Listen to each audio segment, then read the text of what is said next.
Hey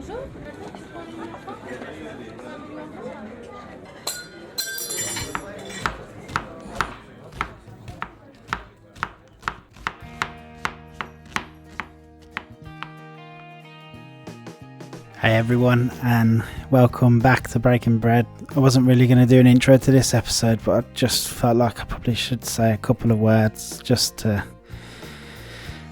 just an episode with me and Carl. We talk about our little dream day down London, going through all the Dishooms, and we get to have a little look at what we can expect up here in Birmingham. Really exciting stuff. And we talk about all the places we've eaten, some great ones in there, Meat Shack, and then we talk for quite a bit about Simpsons, which we had an awesome meal there. Wow, what a week. Obviously, so we recorded this podcast, me and Carl, last Monday. So obviously the Monday before Boris Johnson decided to drop a bomb on hospitality, and this corona thing kind of got real all of a sudden. So yeah, this is pre-corona, so we're really kind of not sure what to expect. On one side, if you're fed up of hearing about corona, this episode's good for you, because other than this little intro, we don't mention it the whole show. It's just like the old days when you could go out and enjoy all these wicked places without wondering what's going on and having to sit like 300 tables apart. So yeah, but yeah, at the same time, I don't want you to think that we're being insensitive to everything that's going on. Obviously, we're going to recommend places for you to go and eat, and at the minute we're not sure if you can go and eat there. So yeah, just crazy times. Obviously want to give our support to the industry, and over the last kind of 13-14 months of doing the podcast, not only have we kind of been welcomed into the kind of industry, we've made friends with a lot of people in the industry. I think with independents, most of them are like small organisation with like one person at the top, and when you start helping these places out, they really appreciate it, and next thing you know, you become friends with the people who own these places. So it's been a fairly tough week watching some of our friends have to make some really tough decisions, and obviously there's not a lot we can do to help. We can kind of keep carrying on and giving them all the support we do on social, and keep giving that obviously, and hopefully the ones that stay open are still open. This goes out Friday. I'm recording this on the Wednesday. They did announce a little bit of help for businesses. I'm not sure if there's many restaurants still open on the Friday that I release this episode, but we keep resharing any kind of updates or any news about some of our favourite places and Birmingham based places. So keep checking on our Insta stories and on Twitter just to see what's going on. Some places are doing takeaways, some are doing cook at home like Andy Low and Slow. Yeah, just crazy times, and we just hope we can continue to support as much as we can. As for future episodes, we'll have to kind of see how it goes really. I mean, we're all in the same kind of boat. No one really knows what to do or what to expect or what's going to happen, but we got this episode and we got Luke Tippin's episode, that's for sure. So yeah, as I said, this is all the corona chat out the way. I just wanted to kind of tell you where we're at and let you all know what's happening. Obviously, big love to anyone who's listening who's in the industry. We really feel for you, and anything we can do to help. Obviously there's not a lot we can do, but yeah, we're there for you. So hope you enjoy this episode. As I said, it's a corona free zone for the next hour. So just make yourself a cup of tea. Maybe you're working from home, have yourself a little listen. Anyway, enjoy.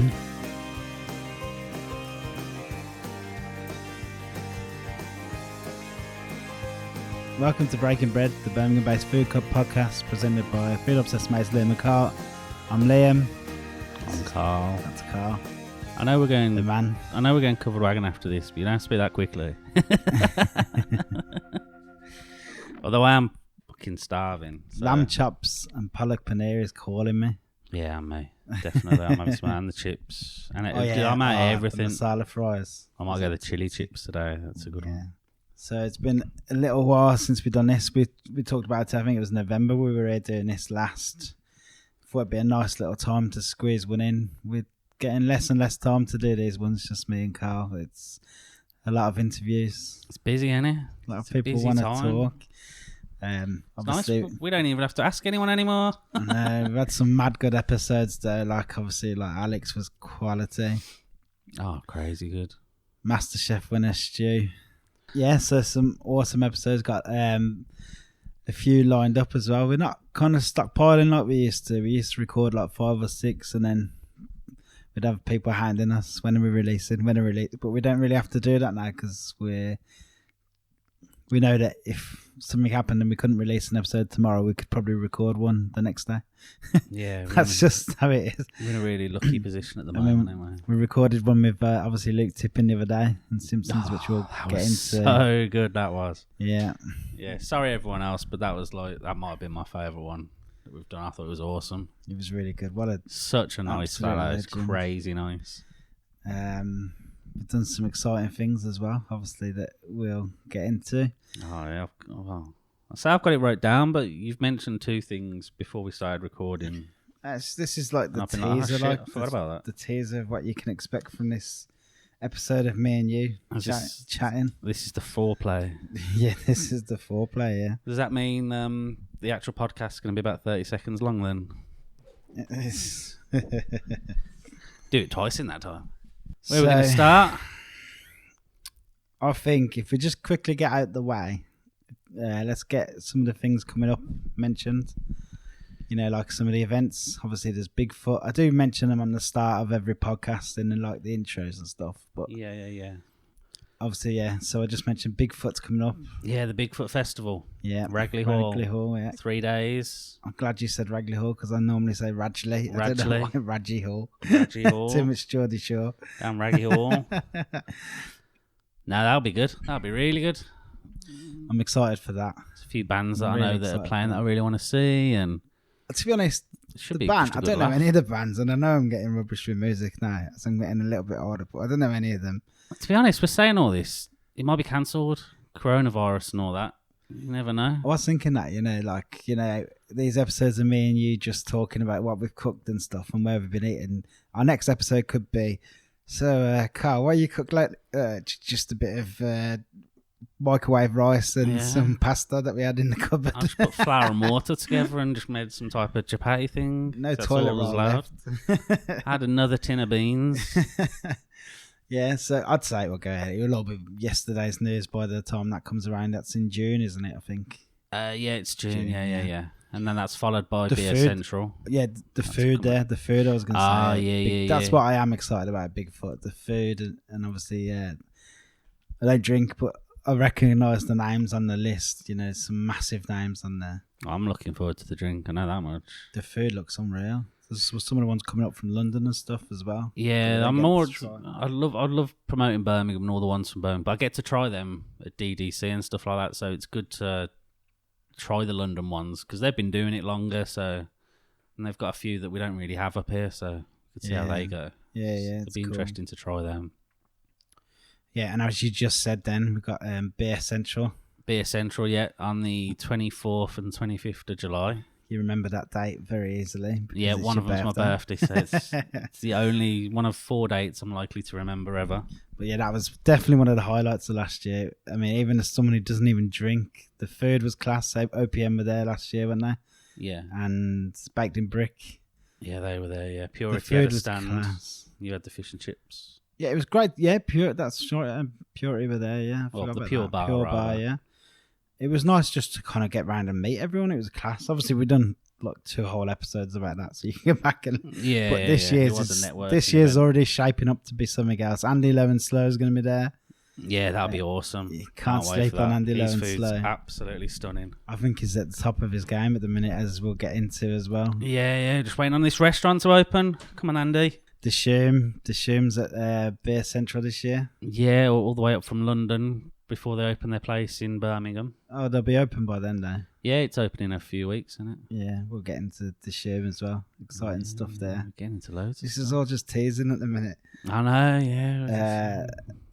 As we just mentioned, obviously, about Andy's doing a little pop-up down at, it's quite exciting for him. Did you see he announced it today? What's that? Down at is it the Frog? Hanlon. Chef Hanlon. Yeah. What, in London? Yeah. Oh, he's getting something up Andy's doing a pop-up down there, yeah, the Frog. Yeah. Wow. Yeah, that's exciting. Jesus. I know it's not much cop if you can't get down to London, and this is Birmingham based, but I'm definitely bigging up Andy Lowe and Slow. Yeah, we'll show them down in London how we do it up here. Yeah, they're in for a treat. Fucking properly. Another pop-up, obviously, you inquired about it while we were at Simpsons on Saturday, is obviously Stu, past guest Stu. Yeah, Stu's got one coming up there. We're waiting while he's waiting for his restaurant, wherever that is, to open. Whenever it is to open, he's got a sort of a residency pop-up, isn't it? Yeah, well, I think it was a weekly thing. Was it every Friday or something? No, it's like Wednesday. Thursday? I think it's Wednesday, Thursday, Friday, Saturday, and it's in the private room upstairs. Oh, in the cookery school. Yeah, I think so. Yeah, that's what they were saying the other day. That's class, isn't it? So he's based there until his restaurant's ready, I think, which would be awesome. Yeah, that's class. Yeah, that'd be worth going to on its own, let alone waiting for his restaurant. Yeah, or you could just go to Simpsons, which is a fucking phenomenal place. Yeah, we'll get onto Simpsons. But as well. Stu's place opening up, that's going to be great. There's a couple of things opening, like Cray's own place will be opening soon.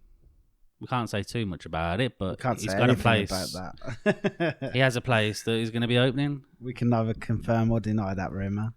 And that'll be awesome whenever that's sorted. And then there's Pulpera. Is Pulperia? Oh, yeah, I forgot about that, yeah. I don't know how do you say it?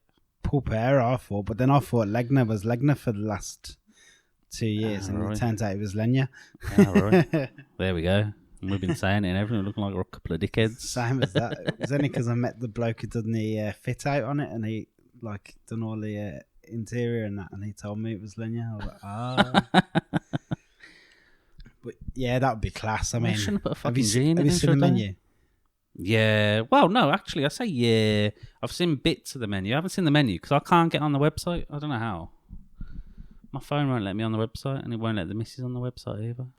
Oh, that's weird. I've definitely seen the menu. I don't know where, but I've seen it. It's unbelievable. Probably because I'm going. I'm already going, aren't I? So yeah, you want tickets. I want a table, which I did feel a bit bad about because we get so much free stuff anyway. I know, yeah. And you got to go there for free on top. Well, I managed to guess what he would say. Yeah, it was a good guess. It was fairly obvious, in fairness. I didn't get it.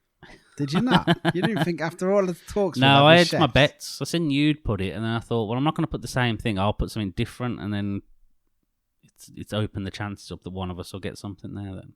Yeah. So I was, no, it doesn't matter. But yeah, and so I went there, and them steaks looked unbelievable. Yeah, it looks awesome. I'm really excited about going there. You sent me a picture today. We said we'll probably go to that Bonehead. Yeah, Bonehead. They've got another event coming up with, is it Matt Wilden? Yeah, Is that how you say his name? From Polar, yeah. Yeah, Just yeah, awesome dude. It's the fish fillet his thing, Insta's class. Have you seen his Insta? Yeah, he's really good. But it's the fish bone, that's what it's called, isn't it? Yeah. The Bonehead. So is it like a fish and chip pop-up or what? Nah, it's like a fillet of fish burger.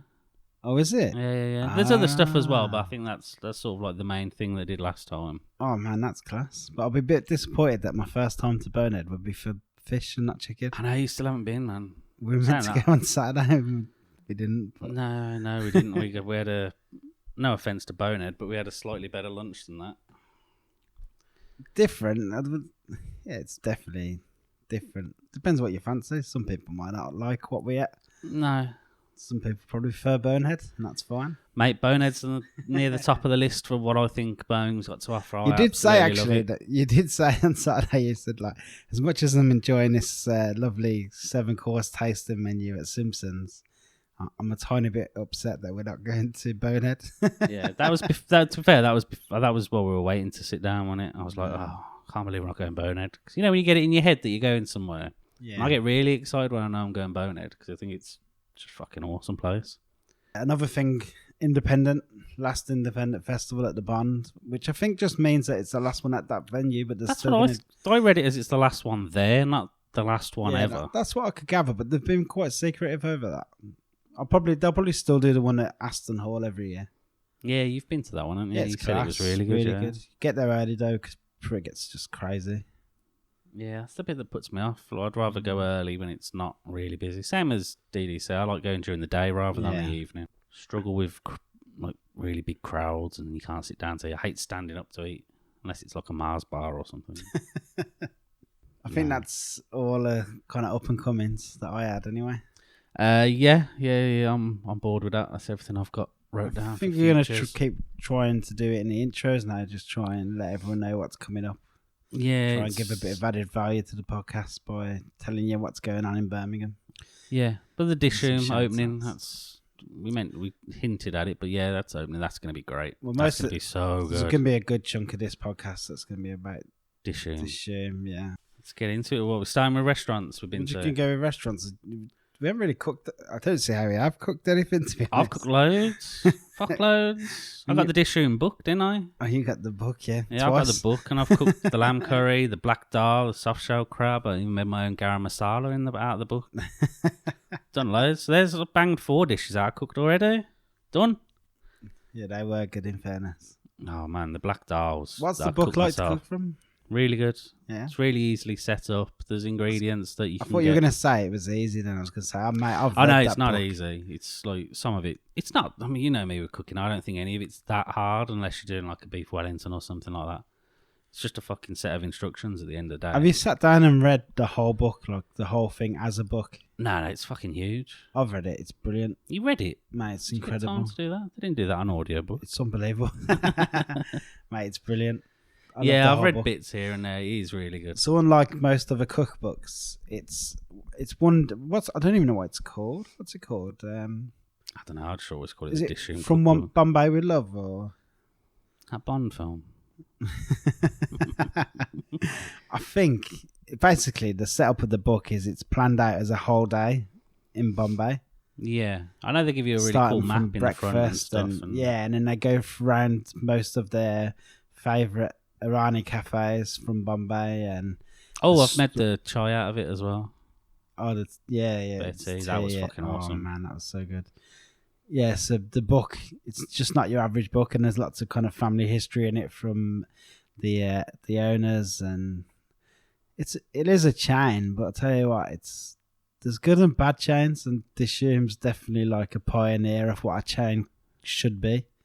I think they call themselves groups. They'll probably get mad that I just call them. I don't care. Yeah, I don't know. I think when I think chain, I think McDonald's or KFC. Dishoom are just somewhere that opened a great restaurant and then thought, fuck it, we'll do another one. And they don't, they're all different. That's the thing I like about Dishooms. They're not, you don't walk into one and it's the same as the last one. We went down to London and we went to 3 of them and they were all completely different. One of them was a complete just Art Deco style and it was absolutely stunning.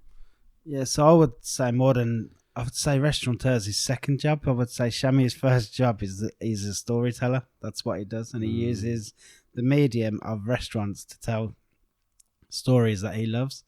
I mean, they're not real stories, they're fiction, but they are beautiful. Like that one you just mentioned was Knightsbridge? It was an old Barclays bank down Knightsbridge. Yeah. And it's stunning. Like, it's a listed building, so they couldn't do a lot with it, but it's absolutely stunning. It's all Art Deco inside. It's based on a jazz. So the story for that one is something about like a jazz musician from Bombay sets up his own like jazz club, and that's what the whole kind of theme is, and it's just class, isn't it? I mean, you're in a better position to remember than me on that day, but at that point anyway. There was an actual vinyl release to go with it as well. You got the vinyl. Yeah, I've got the vinyl. They only had limited few when they were giving them out, but I managed to get it on Spotify anyway. I don't have anything to play vinyl with or CD, so. No, I think we had a group app, didn't we? And I put up the link to it. Yeah. So this is probably a good. We'll just talk about it. Is basically because obviously on the 1st of April, this isn't April Fool's. Dishoom open in Birmingham, and I think I don't know how long ago it was. It was before Christmas. They kind of announced that they were coming to Birmingham to the new Paradise Circus kind of set up, where the old library was, and I retweeted it because I try and retweet any kind of new openings coming to the city. But the amount of like messages I had on Twitter saying, "Oh my god, I cannot wait for this," and I was like, "Is this something special? Have I missed this?" Like, because I don't get to London often. Like, no, I'm the same. I had no idea, and I told a few people, not thinking much of it, and all the people I told that they'd been there, they were like, "Are you fucking kidding me?" They were like, it's absolutely awesome. And I was like, oh, right, that's interesting. Yeah, so we looked into it a little bit, and then we got a kind of invite then to come and meet the owners, but it was during a weekday, and obviously we both worked, we couldn't go anyway. But then they invited us to go down to London for the day to go and like see the whole, to take us around 3 of their current restaurants in London and have a chat with the owner and basically just see what we can look forward to in Birmingham. So we started off at Knightsbridge? No, where's the first one? King's Cross. You mate, it's names of places you have to by the station, King's Cross, and I think it was one of their proudest ones. I mean, if you look inside it, it's just awesome. The interior is class. Yeah, it's beautiful inside. It's basically the stories about an old I think it's twinned or something, or because of the Gothic interior, it's very much like the one that's set over in Bombay.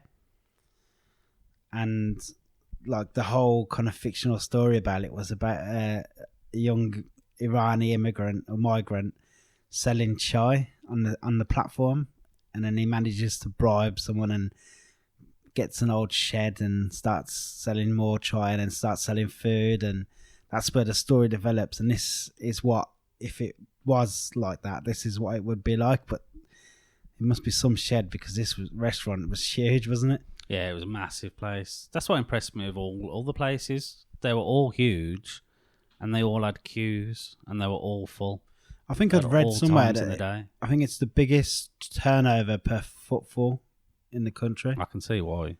You take the breakfast we had, so we went there and we had breakfast. Got there about 9:30. Yeah, and there was people waiting for tables already. And this restaurant, it's got to be, what did she say, 300 or 400 covers? I'm sure, yeah, because the one in Birmingham's 300 covers. Yeah, it's a similar size. It's on 2 levels. This one wasn't it? No, 3 levels. 3 levels, a high level and a low level. Fucking hell, it was a big restaurant. That was. It was huge, and it was full, and it was absolutely chocker. And the service was still good. Service was brilliant.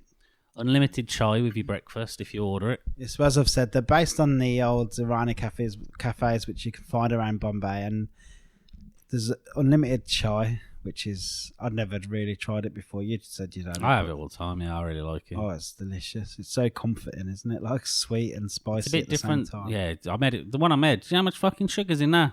Oh, a lot of sugar. Holy shit! I was like, oh my god, I don't think 2 people can drink all this. The unlimited thing's a good idea because they kind of said that they wanted it like the Irani cafes in London were in Bombay were very much open for all. So if you were like if you had a posh job, or you were successful or from successful family, had a bit of cash, then you could go and eat fine food, or you could go and eat like street food. That's what it was like in the ones in Bombay. So they've kind of replicated the ones in England. Like if you've got a few quid, you can go and buy like 7 or 8 courses, bring your family and have a right feast.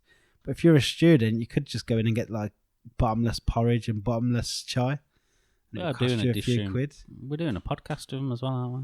Hopefully, yeah. We're still in talks with him, yeah. I think obviously with this Birmingham launch, they're just obviously so busy. So we should probably say that we didn't pay for any of the food, but we'd obviously be honest. We don't pay for food anymore. Don't be silly. So we were encouraged to we were allowed to just order what we wanted, and we were encouraged to order the naan, the breakfast naans, which I'd never everyone heard I of. know that had been there told me, breakfast naan, get that, 100%. It was fucking awesome. I was skeptical. I thought, how good can this be? And we just went for the biggest one. They do bacon, they do double bacon, or they do, was it a wrestler? It's called the wrestler, yeah, and it comes with egg and sausage in as well. Double bacon, egg, sausage. Man. Chili and tomato chutney with cream cheese on a fresh naan bread. No, it was fucking phenomenal. Absolutely phenomenal. That was incredible. I was a bit gutted. We'd ordered one to share, to be honest. I was a bit gutted. No, because we had another breakfast as well. We had the other thing, but I couldn't remember what it was called. No, not a clue. It was delicious. It was like a keema. It was a chicken keema because it's in the book. Yeah, it's in the book with an egg on top and then like some crispy potatoes on top. Yeah. That was incredible. I'd order that again, to be honest. Yeah. I'd order the naan bread and that. From there, then we had a little tour of that one. Then we went over to another one right by their head office. I'm pretty sure it was Shoreditch. Yeah, and then ate most of the fucking menu. It had nearly everything, including the Birmingham special. Yeah, they've got a dish that they're releasing only for us, and it was fucking ace, wasn't it? Yeah, it's lamb chop. It's basically the easiest way of describing it is a lamb chop sort of curry. Well, I actually wrote this one down. It's called you really wrote it down. A mutton chop korma. So that's a marinated mutton chops in like a really nice comforting gravy, but nothing like a korma, like in the traditional. Well, nothing like a korma in the Brummy curry house sense. Nah, I wouldn't touch a normal fucking korma. Yeah, me neither. Disgusting. This had a hint of spice, but it was delicious, wasn't it? There was no coconut. Really nice fucking curry, yeah. Yeah, and it came really good. Nice little ratty on the side. That's what I mean. That's what makes them not a chain in my eyes, because they do research and they were asking us about because they want to have some local breweries on tap there, and yeah.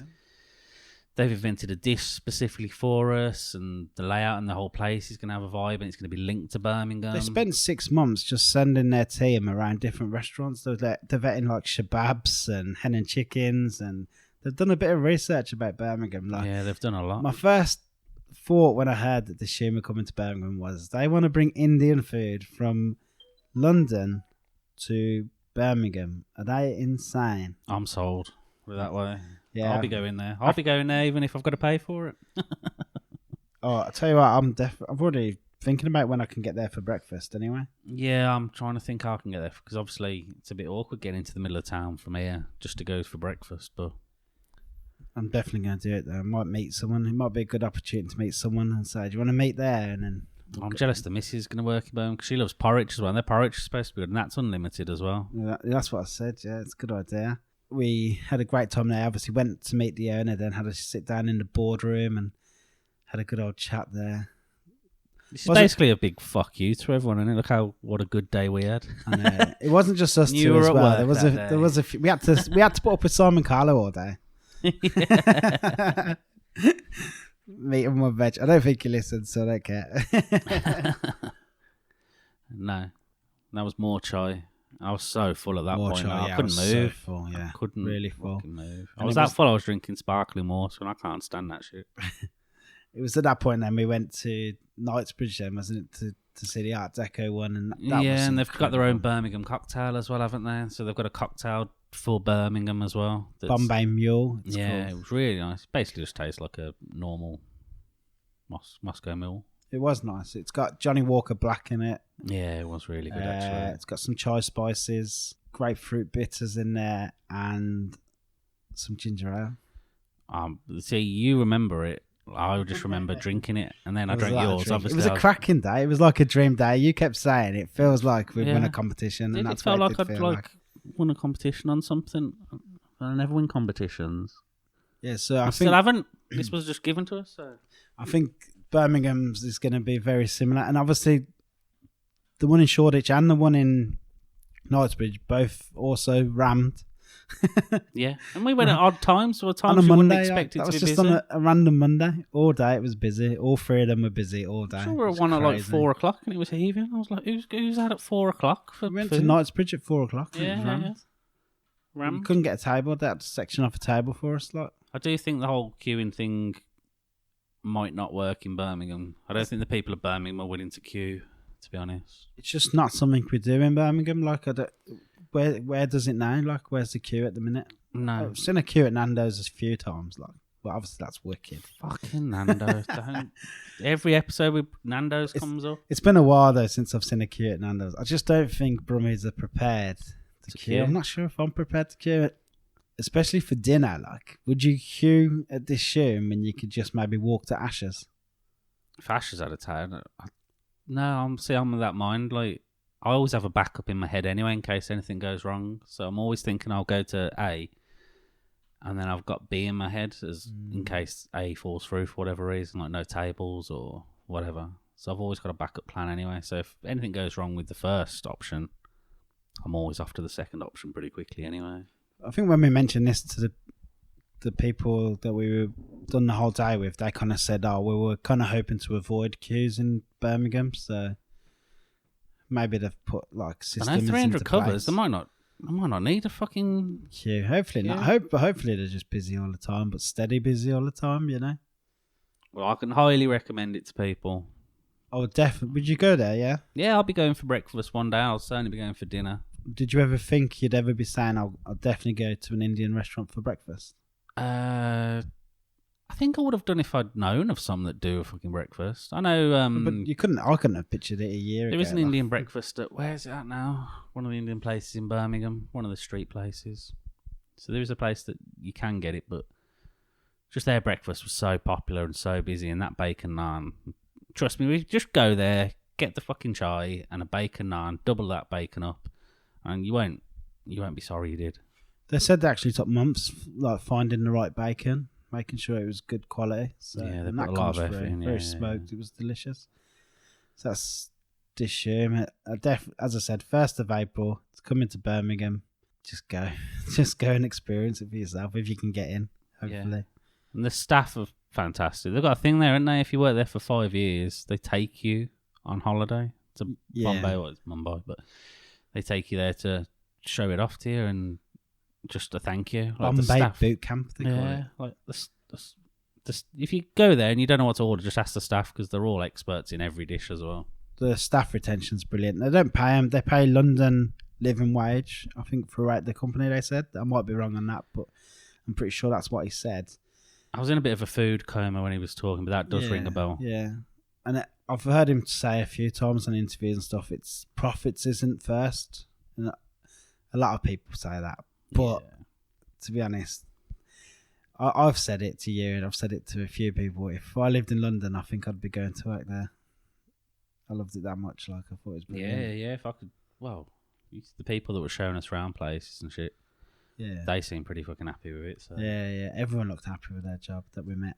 We finished with Dishoom. What about, where do you want to go next? Let's roll next. We went for our I can't believe how long it's been since we did. We went for a Christmas meal. Christmas meal, yeah.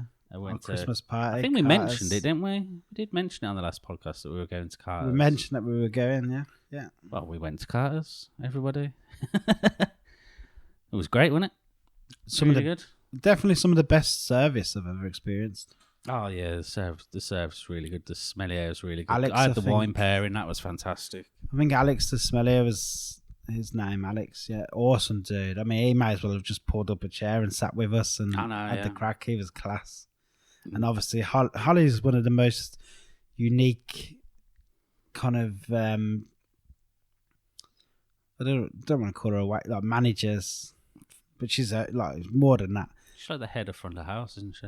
She just displays she's just hospitality through and through. Like she's just good at what she does, isn't she? She's really class, good. Yeah. I mean, we knew her before anyway, like kind of through friends and stuff. But from what I hear from a lot of people, she's the same with everyone. She's just class, and obviously Brad was really nice. Got chatting to him in the kitchen afterwards. Yeah. There were some fun dishes there that you wouldn't expect from Michelin Star. I mean, the whole was it a partridge? Yeah, Peking it was Cantonese partridge. partridge. That was awesome. That was. Yeah, and you got to suck the brains out and chew on the face and stuff. You basically just get it and it's on a whole plate. It's absolutely fantastic. And I was thinking when they said, "Oh, by the way, the brain is the best bit, so make sure you get in there." I was thinking, "Oh yeah," and I did try it. It was delicious. It was really good. Yeah, there were some standouts like that, and the honey mousse pudding, that was really good. Yeah, and sturgeon, actually. I've never had sturgeon before. That was awesome with the caviar. Yeah, that was really, really nice. We remembered quite a lot, actually. Especially you, considering how much you've had. Yeah. Well, literally, we've only mentioned the 3 dishes that I've wrote down. They were exceptional. They were the standout dishes, weren't they? Yeah. Really, really were. But the service great. The wine pairing, that was really, really good. They've got really a real point that they make a point of being quite ethical with their wine, and yeah, it's a lot of organic wines and They put a lot of effort into their wine lists. Yeah, and they can tell you like who made it and what village they live in, and yeah, they've done their work and they've done really well with that. Anywhere not so posh been eaten? Anywhere not so posh? I don't know. We've got more posh things on this list. I see how you've set me up for a fall there now. Because whatever I was saying, I was just hoping you were going to say Vietnam. It's posh in its own way. Vietnam's not posh. It's just incredible. Sturchley. Well, we could just talk about Sturchley as a whole. Sturchley's like the new Moseley, the way King's Heath was the new Moseley. Yeah, Fever Sturchley, yeah. But I'm all about Sturchley now. I've not been funny. When I've been out the last few times, it's where I've been to Digbeth or Sturchley. There's a few places we've not even been, like we haven't been up to Glasshouse or Attic. No, I haven't been to either of them, yeah. Cork and Cage. I've been to Cork Cage. Is that good? Great. I haven't had the food there, but beer's fantastic. You'd expect that, yeah. It's always busy. It's really good. What do you think of Eat Vietnam? Fucking love it. Absolutely love it. I've been there 2 times since we recorded this podcast. Yeah, I've been once. And it's just, mate, they've got these peanut butter and Marmite wings. And you know me and wings, that's famous for how much I love wings. And they're unbelievable. And they've got the pork belly and their fish. All the vegetarian, because both times I've been with vegetarians as well. And they've really loved it. Because they're vegetarian, the fish and the meats they've got are just fucking unreal. Absolutely brilliant.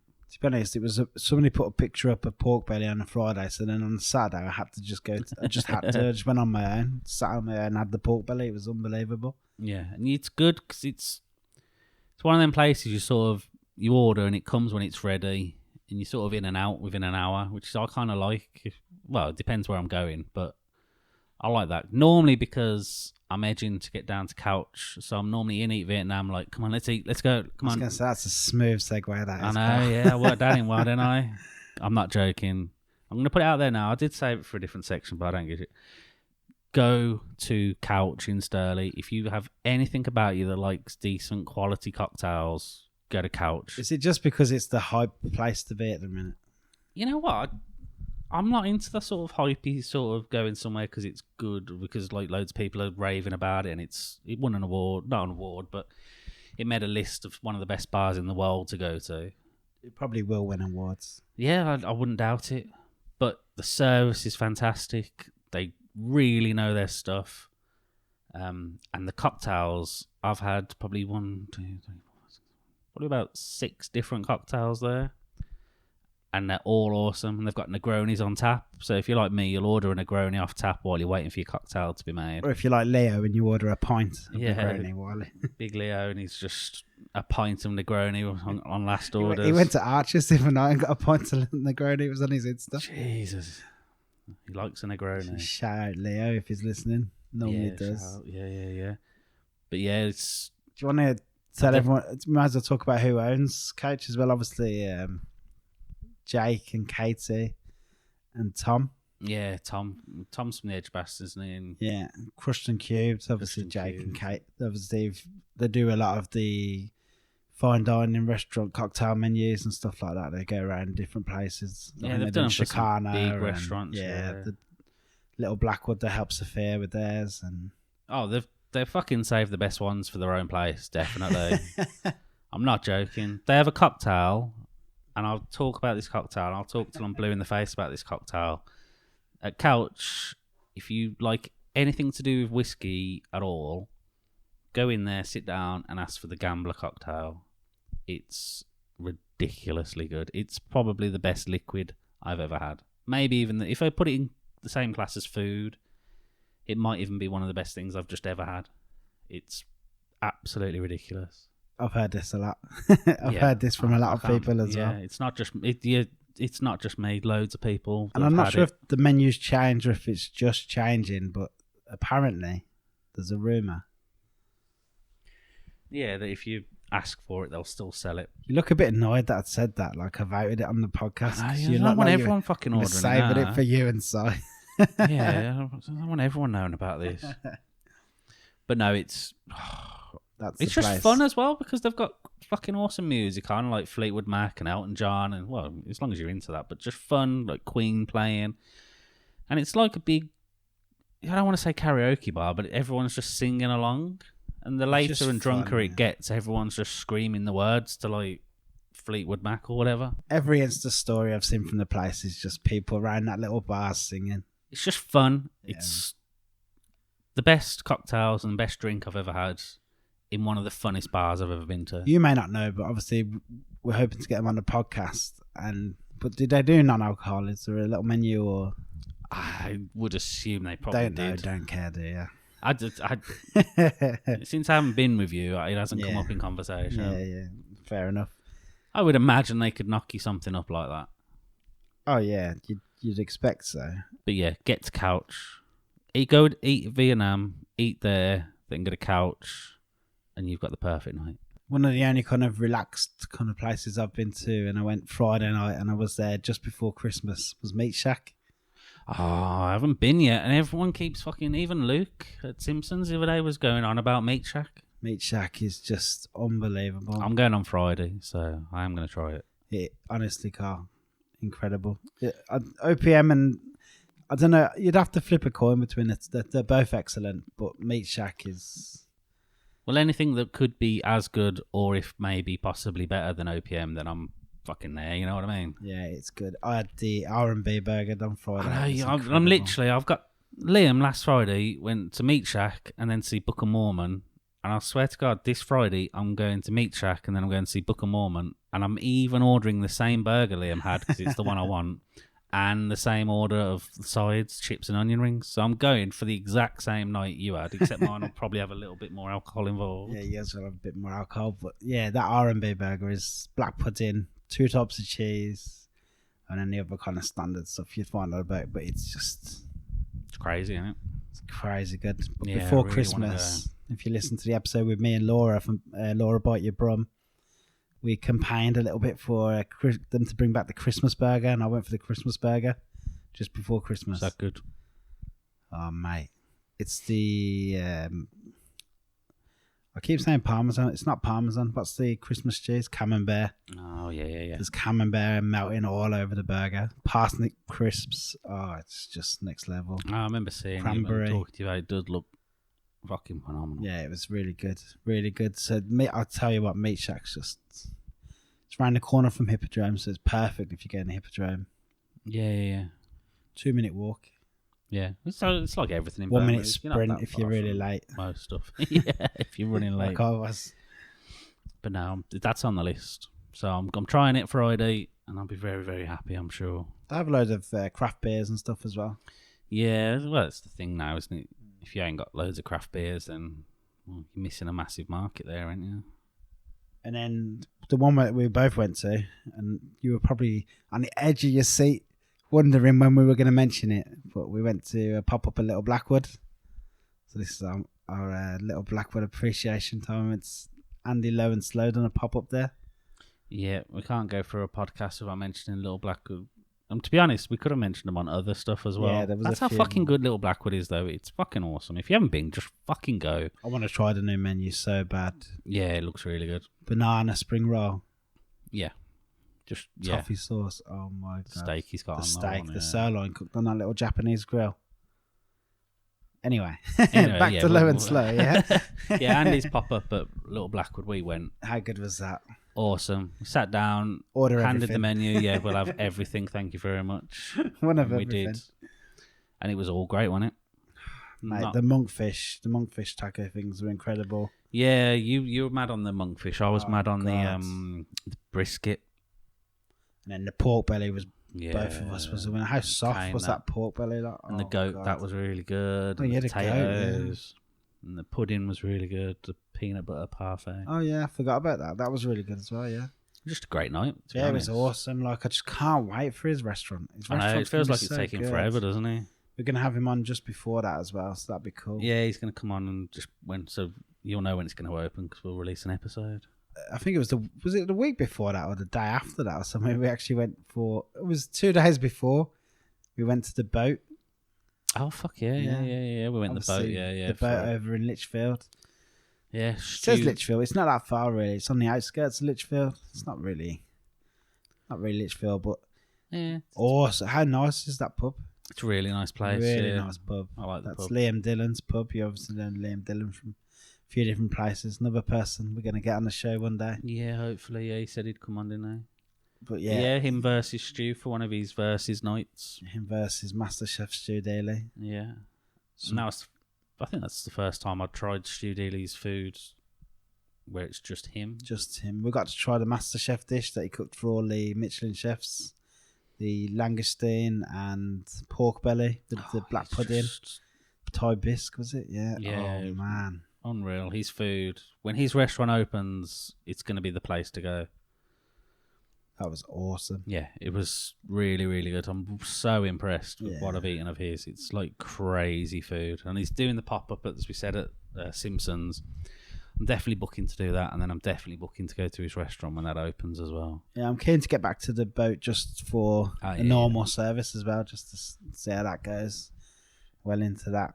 We're kind of flying through this because we're hungry and we want to go out for dinner after. The most recent place we've eaten was probably I'm toying in my head if it was the best I've ever eaten. What, in Birmingham or ever?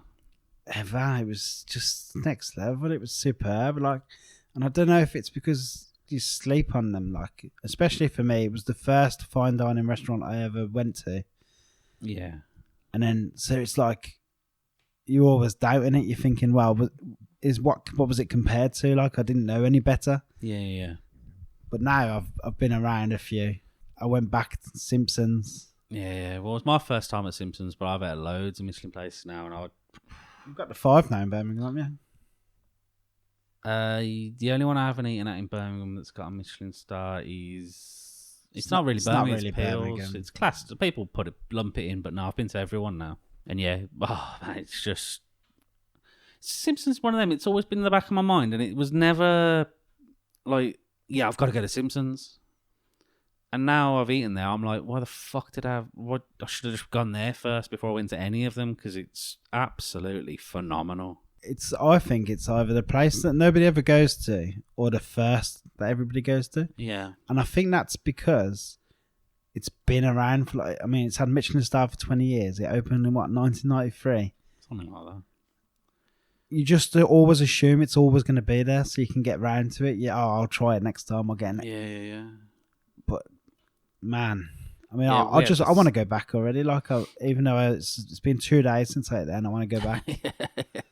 Yeah, we had the 7-course taste, and it was every single thing was absolutely perfect. It was faultless. The carrot broth. There was a carrot broth. Yeah, the cod with the carrot broth and that sort of brown sauce on top. That little kind of sweet, spicy brown sauce on top. Oh man, it was unreal.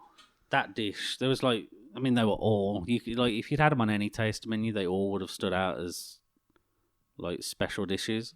When my sister asked me, because I went straight to my sister's afterwards. Yeah, you were supposed to be going for lunch, weren't you?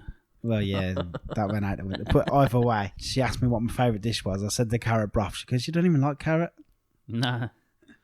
It's when good chefs get hold of carrot, they just turn it into something phenomenal, something magnificent. They're really good. The sea bream, that was the bream was crazy good. Oh, and the best pudding I've ever had. It was genuinely the rhubarb. I had a pound for every time you said best pudding. I don't even like desserts, but that was the best dessert. I don't like desserts. They're not usually my favourite thing about a meal, but that rhubarb with the white chocolate bun, my days. That was impressive. But I love rhubarb and I love white chocolate, so it was like a free hit for me. It was the sharpness of the rhubarb with the sweetness of and the creaminess of the white chocolate. It was incredible. But it was just everything. The service is ridiculously good. You can see into the kitchen. The restaurant's beautiful. The service amazed me. Yeah, it's better than most places I've been. It's faultless, and not only that, everyone switches in. Basically, the waitress. I was watching a waitress or someone will come from the server will come with a tray with the plates on the tray, come to your table, stand, and then the nearest member of staff, whether that be the sommelier or a chef or anyone, will then serve the 2 dishes to the table and explain. I mean, that means that every single member of staff in that whole restaurant know everything about everything. Knows every single dish, everything about that, every single dish. That's impressive. Yeah, really good. That's different level. That's completely new to me. That is Yeah, no, the service, it was really, really good. It's probably was some of the best service I think I've ever had in a restaurant. I agree. And they were friendly as well, actually. It's not like they were drones with no personality. We got chatting to a few of them as well. I think that's what a lot of people might think of Simpsons. Like, oh, you've got to wear a suit and a tie and all this shit to go there. I mean, we happened to be. I was just in t-shirt and jeans, so I wouldn't advise. I wouldn't go normally in t-shirt and jeans. It's only because there was a table available, and he said, "Do you want to sit down and eat?" And I was like, "Yeah." Basically, we were there because we recorded a podcast with Luke Tippin, so that's why we were there. And then we ended up staying for lunch, which was amazing. But it's not. I think that's the impression some people might have, that it'd be quite like snooty and really high end. I mean, it's high end in regards to service and the food and the setting and stuff, but as long as you can afford to pay the bill at the end of it, like, they're so friendly and so nice and so welcoming. And any questions, they're like, it doesn't matter who you ask, they all know the answer. Luke himself, so down to earth. He's in the kitchen grafting. I don't know how many chef directors are actually in the kitchen at the pass grafting. Yeah, he was there, wasn't he? And then Leo, head chef, one of the nicest guys in hospitality. Everyone knows that. Like, it was really nice. Really talented. It's really welcoming. I was surprised. I didn't know. You'd done a bit more research than I had. They had a children's menu. Yeah, children's menu. And it's actually wrote by Luke's children. Yeah. Well, it was. I don't know if they're actually children anymore. But I didn't know kids there, weren't there? There was 2 tables that had kids on. Well, I would go. Like, I've always wanted to go back there, but you got to get with same as you, me and you both the same. When you got a daughter, or a little girl, or a little kid, you got to plan it. You need a babysitter. You got to sort it all out. But I never knew you could just take them with you, like. Yeah, I wouldn't have thought. And that make them try and eat what we were eating. There was a separate. I looked at the menu. So it's pretty good. It's got fish and chips on it. Just normal stuff. He said they had pizza in the past, chicken nuggets and chips. So I bet their kids' food's good as well. It's not your average. Like, you can guarantee it'll be the best fish and chips or the best chicken and chips. Imagine if I took Connie, I'd be like, "Oh, you don't want to eat that, do you?" I love it. So that's brilliant. Somebody messaged me on Twitter today because I'd done a post about it on Bromhour last night on Twitter and said, has anyone been here yet? Like, you know. And somebody messaged saying, I've got a 4-year-old. That if I had more of a chance, I'd get there. And I was like, and she said, if they ever start doing chicken nuggets and chips, then maybe I'll get there. And I said, well, funny enough. And then I screenshotted the menu and sent that. And I thought that. You're in luck. Yeah, it's brilliant. It's truly, truly brilliant. And they've got a good plant-based menu as well. So it covers everyone. They're ahead of the time, I think. I think they're brilliant. Yeah, and they've been that plant-based menu, that's been there for at least 10 years. I'm sure we said that. Yeah. So they're really ahead of the game. What amazed me as well was the dish. Every dish, you could have, if you held up a picture of the dish and said, what restaurant's this, you would have said Simpsons. Yeah, having eaten there now, I think I'd always recognise it. It's classic. It's simple. I think didn't he say to us in the kitchen that it's probably the best cooking that they've done in the best because he's scaled back. He hasn't tried to add too much. I think he's been working on scaling back dishes, and he says it's his favourite. And obviously, I've got nothing to compare it to because it's the first time I'd been there. But I mean, the food, it's been about 7 or 8 years since I've been there. But yeah, I mean, I just want to go back, to be honest. But it's another level. I mean, I felt actually bad for sleeping on it for so long. Yeah, I was eating there and I was like, this might be the best place in Birmingham. Might be the best place I've ever been to. I'm struggling to find somewhere that I've eaten better food. Was better, yeah. Put it this way, it's in my top 3 now. Especially as it's all classic as well. There's no gimmicks. I would say top 5, but no, it's top 3. It's that good. Yeah, definitely. 100% agree. Yeah, so impressive. It's a fair play. And that'll be a great episode when that releases because he's just such a nice guy. He's like Yoda, isn't he? Like, for the Birmingham culinary world. I mean, at least the reason we have a Birmingham culinary scene. Culinary? Best. It's the reason we've got a good food scene. I think you said it right the first time. Yeah, probably. I don't know. But it was class. The stuff he knows, his knowledge, the way he talked. He's done such a great job of selling the whole Simpsons story as well as his own story. Yeah. And you could tell he was so keen to just shout out other chefs as well. Whereas, like, he just looked.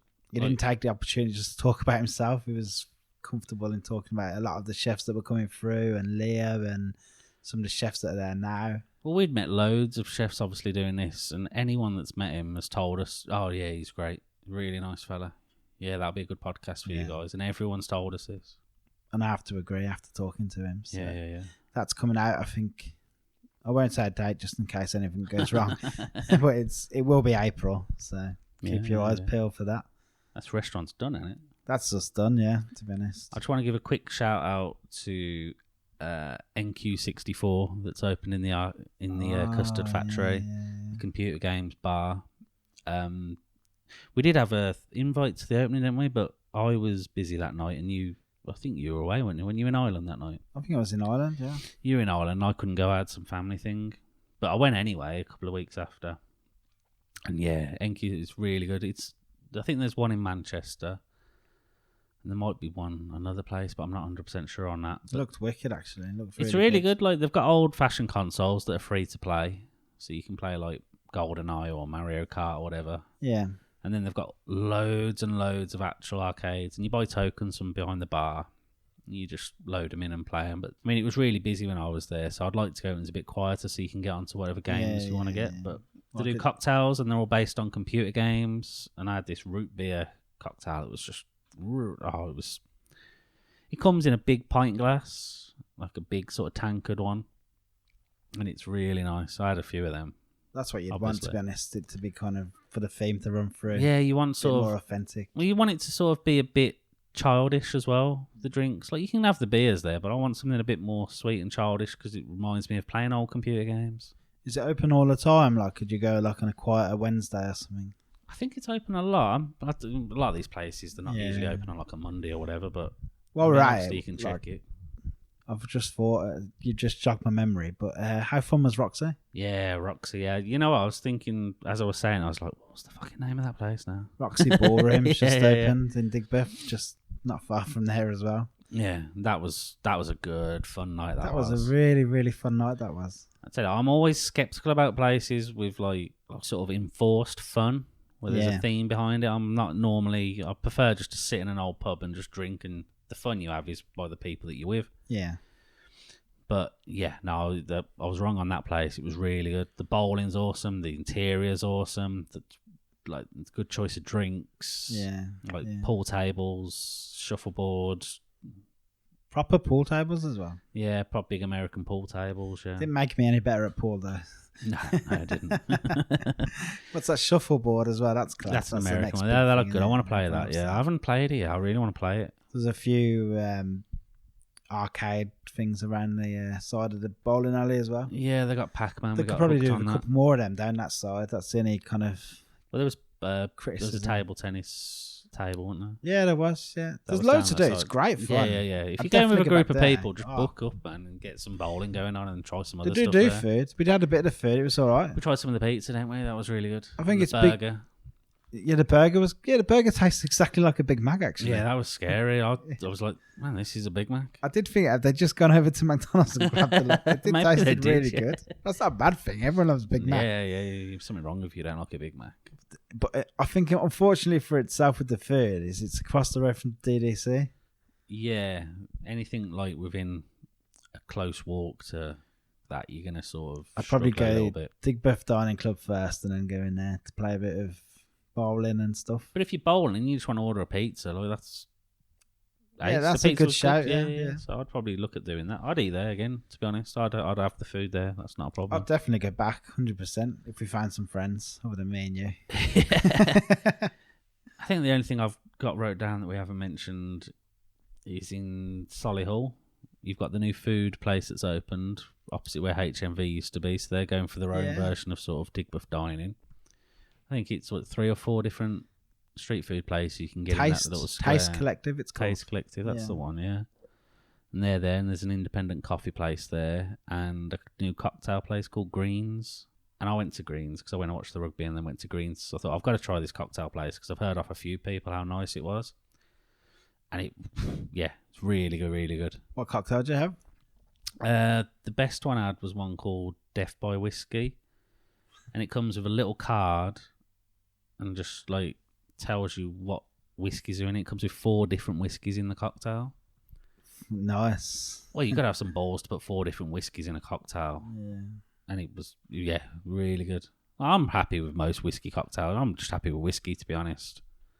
But yeah, and the missus had a sort of their take on an espresso martini that comes in a proper like takeaway coffee cup type thing. Oh, cool. And that was really cool. And I had another one that had sort of tequila and came with chocolate. And yeah, like they really know their stuff in there and they use really high quality ingredients. So yeah, like finally there's a good place to go and drink in Solihull. Anything good coming to Solihull is more than welcome. I know, it needs something, doesn't it, man? Yeah. It needs more. It needs more stuff. There's if you're up there and you want to room. set something up, Greens is there now. So there's a good reason to go to Solihull. You've got some of the street food places there as well. That Greens is, Rob, is something to do with 1881. So yeah, Greens is the place that, if anyone's ever been to 1881 in Birmingham, or you think he's done some work for 40 St. Paul's and the Edgbaston, sorting out cocktails for them. And yeah, these cocktails are absolutely fantastic. So more stuff in Solihull, please. That'd be nice. Along them lines. Yeah, great. It's table service, so you ain't got to fuck around. And if there's no room, there's no room. Perfect. Cool. Right then. We done. I think that's us, isn't it? I always want to drop the mic at this point. We're in the kitchen Mic now, drop. so we got quite a hard table. Definitely want to go and eat. Covered wagon as per. Again. Well, we haven't Well, been say for again. months. Like, it's been way too long. Yeah, December. We went down there. December. Yeah, so just want to thank you all for listening. Yeah. Really do appreciate it, and we appreciate every one of you. Obviously, if you enjoy it, subscribe.